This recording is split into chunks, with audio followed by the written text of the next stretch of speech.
Saudações ouvintes da Rádio Espiritismo BH. Eu sou o Valdir Pedrosa e apresento o programa Estudando o Evangelho segundo o Espiritismo. Hoje estudaremos o capítulo 9, Bem-aventurados os que são brandos e pacíficos. Allan Kardec inicia o estudo com 3 passagens do Evangelho de Jesus segundo Mateus. A primeira está no capítulo 5, versículo 4. Abre aspas. Bem-aventurados os que são brandos, porque possuirão a terra. Fecha aspas. A segunda passagem, também no capítulo 5, versículo 9. Abre aspas. Bem-aventurados os pacíficos, porque serão chamados filhos de Deus. Fecha aspas. E por fim, a terceira passagem, os versículos 21 e 22 do mesmo capítulo. Abre aspas. Sabeis que foi dito aos antigos, não matareis, e quem quer que mate, merecerá condenação pelo juízo. Eu, porém, vos digo que quem quer que se puser em cólera contra seu irmão, merecerá condenado no juízo. Que aquele que disser a seu irmão, raca, merecerá condenado pelo conselho, e que aquele que lhe disser, és louco, merecerá condenado ao fogo do inferno. Fecha aspas. O codificador da doutrina espírita nos lembra que, nestas passagens, fica bem fácil perceber que Jesus faz da brandura, da moderação, da mansuetude, da afabilidade e da paciência uma verdadeira lei. Por outro lado, o mestre condena a violência, a cólera e até toda expressão descortês, deselegante, de que alguém possa usar para com seus semelhantes. Para se ter uma ideia, raca, entre os hebreus, era um termo desdenhoso, que significava homem que não vale nada, e se pronunciava cuspindo e virando a cabeça para o lado, num gesto de total desprezo pelo próximo. E Jesus ainda vai mais longe, porque ele ameaça com o fogo do inferno aquele que disser que seu irmão é louco. Allan Kardec, porém, questiona como que palavras simples como louco, raca, podem se revestir de tanta gravidade ao ponto de merecer, por parte de Jesus, uma tão severa reprovação. Como que isso pode acontecer? É o próprio Kardec que vem nos socorrer, explicando que toda palavra ofensiva exprime um sentimento contrário à lei do amor e da caridade.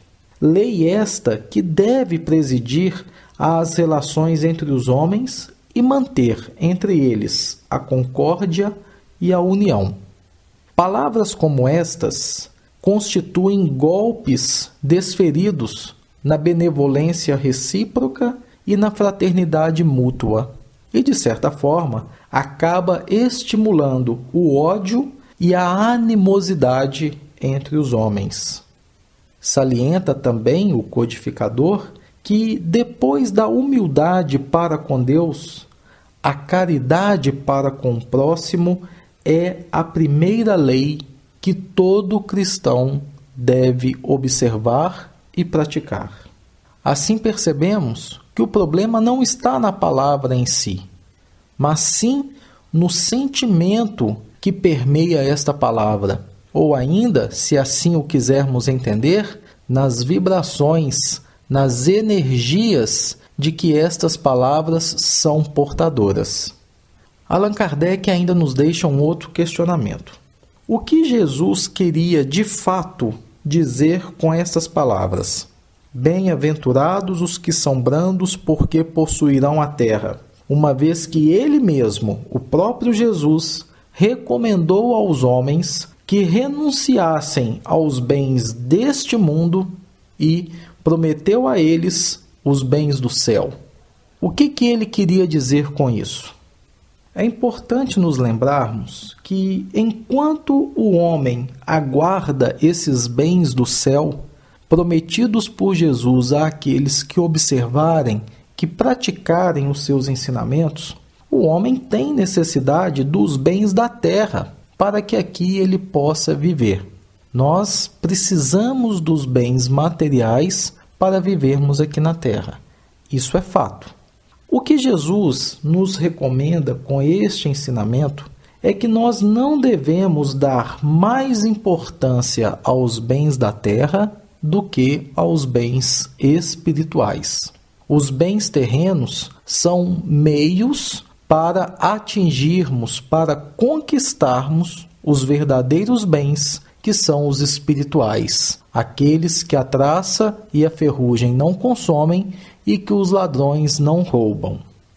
Pelas palavras, bem-aventurados os que são brandos, porque possuirão a terra, o que Jesus quis dizer, segundo o entendimento de Allan Kardec, é que até este momento, até essa fase de transição pela qual o nosso planeta está passando, os bens terrenos são conquistados pelas pessoas violentas, em prejuízo daquelas que são brandas e pacíficas. Quis o mestre também dizer que para os brandos e pacíficos, muitas vezes falta até mesmo o necessário, enquanto que para os violentos sobram as coisas, eles têm o supérfluo. O Cristo promete que a justiça lhe será feita, tanto na terra quanto no céu, porque os brandos e os pacíficos, segundo as bem-aventuranças, serão chamados de filhos de Deus. O que podemos concluir é que, quando a humanidade, enfim, se submeter à lei de amor e de caridade, deixará de haver o egoísmo aqui na Terra. Tanto o fraco quanto o pacífico já não serão explorados nem esmagados pelo forte e pelo violento.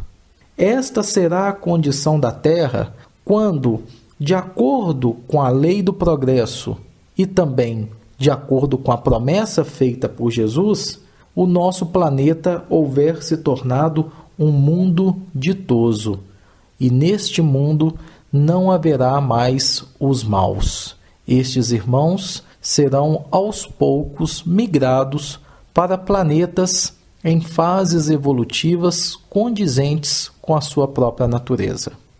Voltando um pouco à questão das bem-aventuranças, é sempre bom relembrarmos o conceito de bem-aventurados, que já até comentamos em programas anteriores.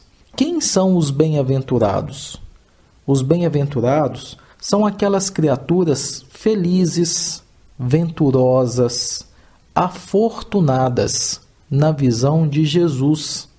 Todavia, cabe ressaltar que a bem-aventurança, ou como dizem alguns, a felicidade espiritual, vem sendo prometida aos homens no decorrer dos séculos e aguardada com ansiedade por todos aqueles que se aproximam dos interesses espirituais ou que com eles se identificam.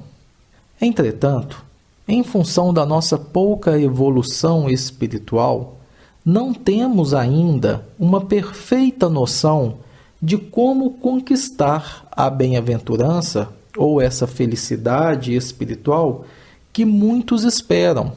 E, infelizmente, uma quantidade muito grande de pessoas a buscam mediante afirmativas ou simplesmente através de posicionamentos puramente exteriores. Só que tão somente palavras ou posicionamentos exteriores não são garantias de conquista das bem-aventuranças. Pelo contrário, infelizmente, em muitas ocasiões, tais práticas equivocadas acabam por conduzir o homem invigilante a um mundo de ilusões. E depois, quando elas passam, a dor e o sofrimento são muito grandes. Com a chegada do século XIX e o advento do Espiritismo, a humanidade viu abrir perspectivas otimistas quanto ao entendimento da mensagem evangélica, para aqueles que, no dizer de Jesus, possuem olhos de ver e ouvidos de ouvir.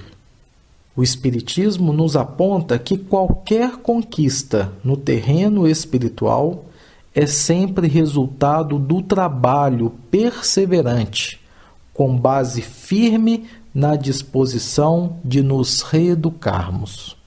Esta é a grande proposta do Espiritismo. E Allan Kardec, o seu codificador, nos proporciona todos os recursos que nos são necessários para o correto entendimento da mensagem de Jesus, como o próprio Cristo nos legou. Vejam que interessante este outro ponto. Na passagem que estamos estudando do Evangelho segundo Mateus, capítulo 5, versículo 4, onde Jesus diz que os brandos são bem-aventurados porque possuirão a terra, quando nós estudamos um pouco o Antigo Testamento, nós percebemos que esta promessa de Jesus já havia sido feita ao povo hebreu em outras oportunidades por emissários de Jesus. Vejamos. No capítulo 37 dos Salmos do Rei Davi, versículo 11, encontramos, abre aspas, os mansos herdarão a terra e se deleitarão na abundância da paz. Fecha aspas. Em Isaías, capítulo 65, versículo 9, abre aspas, meus escolhidos herdarão a terra e meus servos nela habitarão. Fecha aspas. E por fim, no capítulo 2 do livro de Provérbios, versículos 21 e 22. Abre aspas.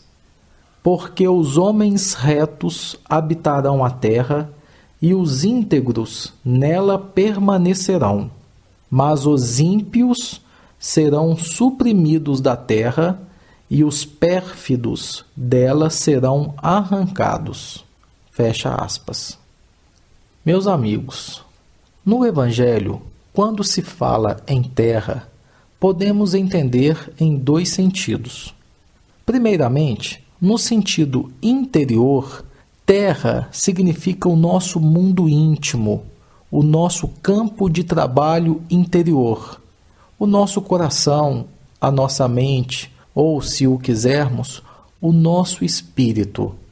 É a nossa seara onde trabalhamos diariamente a nossa individualidade a fim de potencializar os germens, os recursos divinos que existem em nós. Por outro lado, podemos entender terra num sentido externo, ou seja, terra representando o nosso próprio planeta, o nosso mundo, a nossa morada.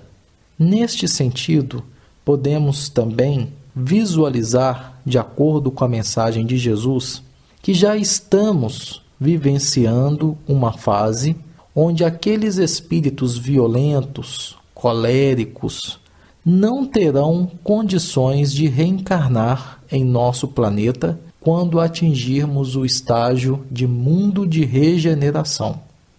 Por outro lado, os espíritos brandos, os espíritos mansos, continuarão tendo a oportunidade de reencarnar neste planeta regenerado, a fim de darem sequência à sua evolução espiritual, na sua jornada de aprendizado, que, aliás, é contínua.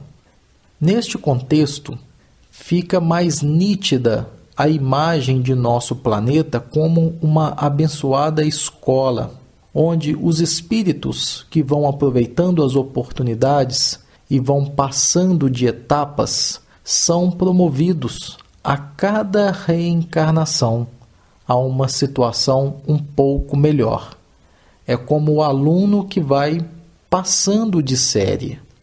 Por outro lado, os alunos que são reprovados têm a oportunidade, na reencarnação seguinte, de recomeçarem o aprendizado, dando uma ênfase maior naquelas matérias ou naquelas situações em que não se saíram bem. Chega um momento em que a maior parte dos espíritos que estudam nesse mundo escola alcançam um grau em que são promovidos a um estágio superior. Esses espíritos se encontram preparados, se encontram aptos a fazerem parte de um mundo regenerado. Mas aí, o que fazer com aqueles outros que não alcançaram esse mesmo estágio? Esses companheiros são então transferidos para outros mundos que guardam afinidades com as suas necessidades espirituais.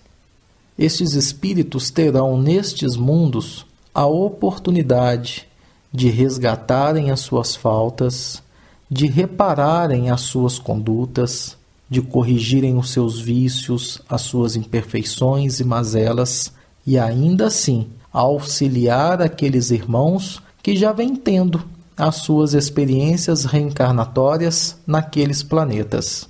É assim que se processa o grande trabalho de educação espiritual que o Pai Celeste submete todos os seus filhos. Um destes processos de emigração e imigração de espíritos é muito famoso e bastante comentado no meio espírita. O espírito Emmanuel, guia do médium Francisco Cândido Xavier, nos conta no livro A Caminho da Luz que há milhares de anos atrás, muitos espíritos vieram para o planeta Terra, oriundos de um dos planetas do sistema de Capela, estrela pertencente à constelação do Cocheiro, cuja luz gasta 42 anos para chegar ao nosso planeta. Conta-nos o benfeitor espiritual que um dos planetas do sistema de Capela estava passando por uma fase de transição, semelhante à qual estamos vivenciando em nosso planeta neste momento. Entretanto, haviam milhares e milhares de espíritos neste planeta que infelizmente ainda se compraziam no mal. Espíritos renitentes que estavam atrapalhando o progresso, o avanço de seus demais irmãos, aqueles que, em função do seu progresso, já haviam conquistado o direito de permanecerem em um mundo regenerado. Foi então que, no dizer de Emmanuel, houve um grande processo de saneamento espiritual. Foi então que os diretores daquela região do cosmos entraram em contato com Jesus e solicitaram ao Cristo o favor de receber em nosso planeta, que ainda era um mundo primitivo, aqueles espíritos renitentes no mal, para que eles pudessem continuar a sua jornada evolutiva, resgatarem os seus erros e valorizarem as oportunidades que tantas vezes eles mesmos malbaratearam. Jesus, com seu coração transbordando amor e misericórdia, recebeu estes seres infelizes em nosso planeta de braços abertos. Tais espíritos ficaram conhecidos em nossa cultura como os capelinos, ou ainda raça adâmica.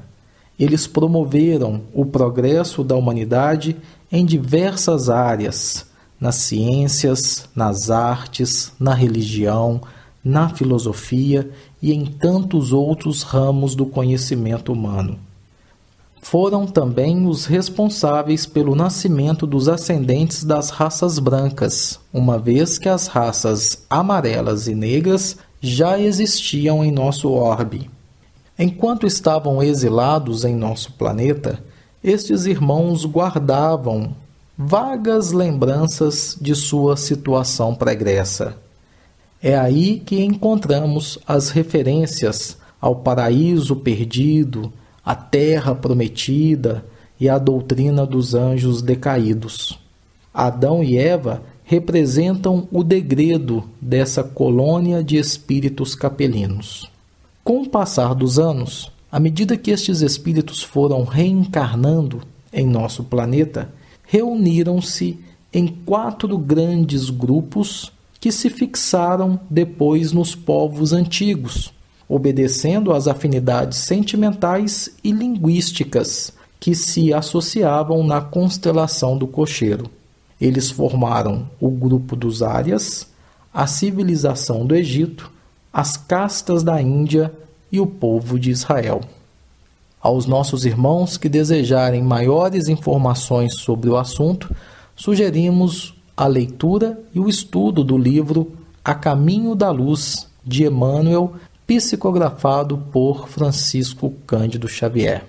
Em nosso próximo programa, continuaremos falando sobre os bem-aventurados, os brandos e os pacíficos.